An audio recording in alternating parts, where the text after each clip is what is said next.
Hello and welcome. This is HLessJon playing YOSE. And this guy is about to be over the State of Decay 2. And I'm really looking forward to this game being over. This is a brutal, harsh game, and it's very depressing. I do think that as a multiplayer, it has a lot more to offer than playing it by yourself. My opinion is that there's just way too much to do for one person. You are constantly bombarded by an option of things to do, a list that continues to grow and grow and just gets completely unmanageable and out of control very, very quickly. So, some of the things that I wanted to talk about just to end up the series. Actual, these people are going to die without help. Negative, Charlie 6. Hold position. And this is going to be a short episode is... Well, first of all, death. Death comes quite often, and you need to avoid it. I think possibly the best two ways to avoid dying is one, bring food and whatever you need to eat, and there's another medical thing that the one does healing and one does exhaustion. Whichever you need, bring lots, use them often, and learn how to use them effectively. That will help a lot. Another thing that I think is very important is bring company. Always bring company. I didn't do that in this series, but I did notice that when I had somebody with me, it was a lot easier to stay alive. So always think about bringing company. Of the missions that you do get, the ones that are most important are the ones that are going to show up on the screen and a little bitty like anger issues or fear issues. Basically, you'll have to go out with one of the other characters and walk around for a little while, walk off to a place, blow off some steam, come back, and the mission will be over. It's a simple mission. But then again, we have the same problem. There's so much stuff to be done that by doing these very important missions, you're going to run out of time to do other missions. There's by yourself, there's just no way to do all the stuff, as far as I'm concerned. And this might actually be because I modded my game. My game is heavily modded with a complete overhaul mod, which now looking back was probably a mistake. I have played this game a long time ago, and I don't even know if I played the second version. I may have played the first version, so this was a mistake. But it is what it is. Okay, let me think about some other things. For instance, supplies and items. I got nothing left. If you find items that are like that are despawnable, some items will despawn, from what I understand. I never actually ran into this because I looted it all. Sit tight. But I read somewhere that home. Things like weapons We'll be waiting. and bombs and things like that will disappear after a while if you find them in a cabinet or something and then leave, then come back. They may not be there. But on the other hand, resources like medicine, food, ammo, and construction, that will remain there indefinitely. So it's okay to leave that stuff there and then come back after a long time. But the other things, guns and weapons and bombs and whatnot, don't leave those there. Pick them up immediately and take them with you. Another thing that I've discovered is that trucks are awesome. Cars of any time help you carry a lot of stuff and make trips shorter.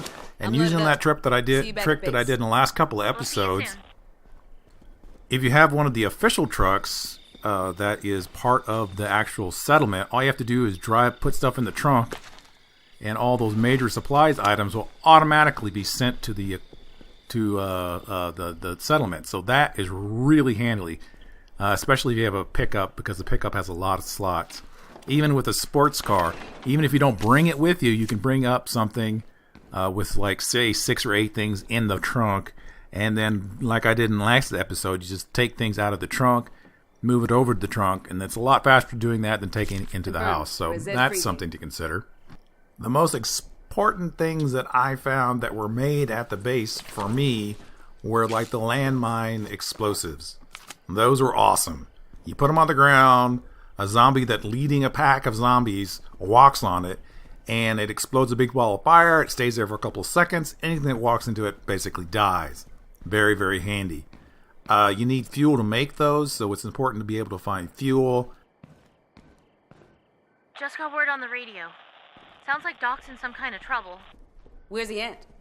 According to the reports, he's up at the cemetery outside Spencer's mill.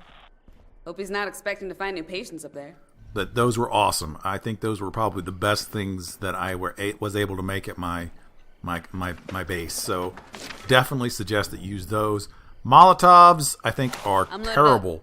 See you back at base. They're real hard to throw for me because I'm not the most video game throwing intuitive person on the planet. So just being able to drop something and then run away, but you have to be far enough away it doesn't catch you in backblast, was really, really handy. One of the things you learn to look for is the different kinds of materials. Food, it tends to be found in refrigerators and shelves I'm bringing and this stuff in home. the kitchens. We'll be ready. And things of that nature. Medicine has a tendency to be found in the bathroom or in drawers inside of houses. And, of course, in, drugstore places. Ammo and guns tends to be found in metal closets, at gun stations, police stations, gun stores, and sometimes you'll find military bags stashed in places, and gun cases. Construction material tends to be found inside of crates, some of those red mechanical-looking tool shed things, especially in warehouses and places that are labeled as construction sites. Those will be a lot of construction material.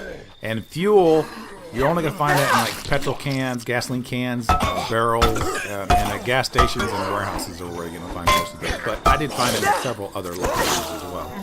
Something that I didn't do, and I wish I had done more, was rotate between characters. I ended up killing my characters almost immediately. So what I should have done is I should have had a companion with me, lived a little longer, then a couple of missions, then rotate to another character. That would have been the smart thing to do.